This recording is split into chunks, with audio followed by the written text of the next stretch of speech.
हमारी इस प्रस्तुति का प्रयोजन सनातन धर्म को बढ़ावा देना है, बस समाज में धर्म के प्रति जिज्ञासा में वृद्धि हो। इसके अंतर्गत कुछ भी काल्पनिक या मिथ्या नहीं है। हमारा उद्देश्य किसी भी व्यक्ति या समाज की भावना को और उनकी आस्था को आहत करना नहीं है। गरुड़ पुराण में हमें मनुष्य के जीवन एवं मरण के बारे में पढ़ने को मिलता है, जिन्हें जानकर कोई भी व्यक्ति अपने जीवन को सुधार सकता है।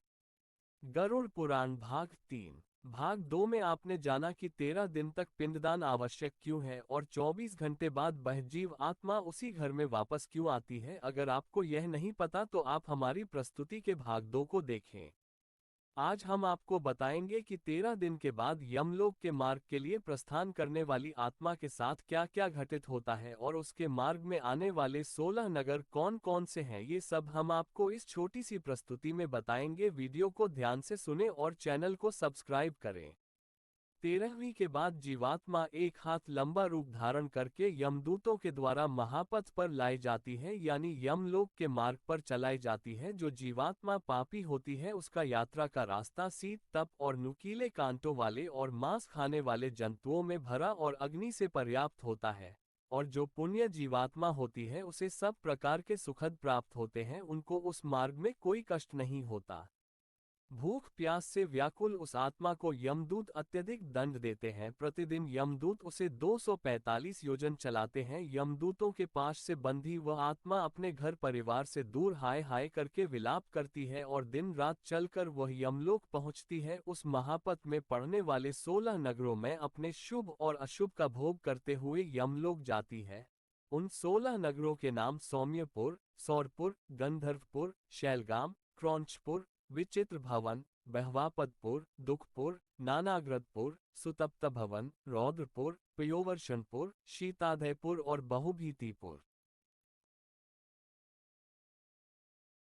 13वीं के बाद यमदूत उस आत्मा को इस प्रकार पकड़ और बंधी बनाकर ले जाते हैं, जिस प्रकार मनुष्य बंदर को पकड़ के ले जाता है उस प्रकार बंधी हुई वह आत्मा हाय हाय होती हुई विलाप करती हुई जाती है। वह कहता है, मैंने किस प्रकार का काम किया है जो मुझे इतना कष्ट झेलना पड़ रहा है। जब बार बार यमदूतों द्वारा उसे कष्ट दिया जाता है तो मनुष्य रूप में किए गए कर्मों के बारे में याद करता है और कहता है, मैंने ऐसा क्यों किया।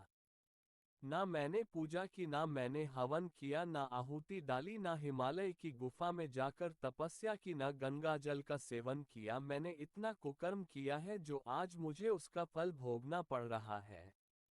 इसी प्रकार जब इस पथ पर किसी स्त्री को लाया जाता है तो वह भी इसी प्रकार विलाप करती है और कहती है कि ना मैंने अपने पति की सेवा की और ना मैंने उनके मर जाने के बाद वेदव्य व्रत का पालन किया। जो कुछ नहीं किया उसका फल भोग रही हूँ मैं। न मासिक धर्म अथवा चंद्रायन व्रत के नियम से इस शरीर का शोध भी नहीं किया।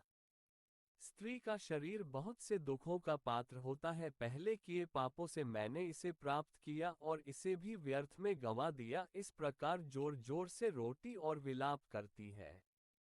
अत्यधिक दुखी जीवात्मा को 17 दिन तक वायु मार्ग में उस आत्मा को यमदूतों द्वारा खींचा जाता है। अब हम आपको यमलोक के 16 नगर के बारे में बताएंगे।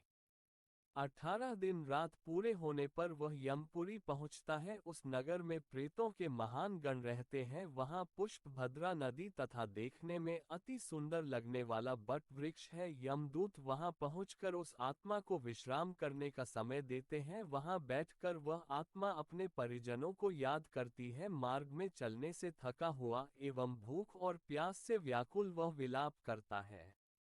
वहां वह जीवात्मा घर परिवार धन आदि से के विषय में सोचता है। उसे इस प्रकार दुखी देखकर यमदूत उसे पूछते हैं कि कहाँ है तेरा पुत्र, कहाँ है तेरा धन, कहाँ है वह सब और तू कहाँ है। अब तू अपने कर्मों का भोग कर। इसके बाद यमदूतों द्वारा उसे पीड़ा दी जाती है। उसके बाद पुत्रों द्वारा की दिए गए मासिक पिंड को वह प्रेत खाता है। फिर वह वहां से सौर्यपुर के लिए चल देता है।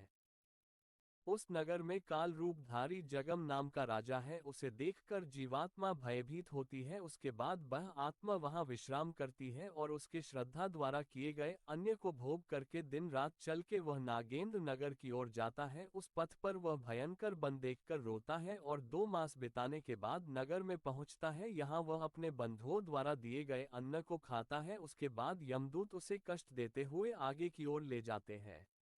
तीसरे मास में गंधर्व नगर पहुंच जाता है। तीसरे मास में दिए पिंड को वह प्राप्त करता है और चौथे नगर की ओर बढ़ जाता है। चौथे मास वह शालिग्राम नगर पहुंच जाता है जहां प्रेत के ऊपर पत्थरों की वर्षा होती है। वहां वो चौथे मास में दिए श्राद्ध को खाकर संतुष्ट होता है। इसके बाद आगे बढ़ते हुए वह 5वें मास क्रोंचपुर पहुंच जाता है और वहां 5वें श्राद्ध को खाता है और आगे बढ़ते हुए छठे मास के में वह क्रूरपुर नगर पहुंच जाता है। वहां पर छठे पिंड को खाकर विचित्री वन की ओर प्रस्थान करता है जहां का राजा विचित्र है और यमराज का छोटा भाई सोरी ही यहां के राज्य पर शासन करता है। वहां वह पिंड को खाता है और 2 क्षण आराम करता है। हमारी आज की प्रस्तुति यहीं पर समाप्त होती है। इससे आगे हम आपको गरुड़ पुराण के भाग 4 में बताएंगे। अगर वीडियो अच्छा लगे तो लाइक और चैनल को सब्सक्राइब और शेयर करें। धन्यवाद।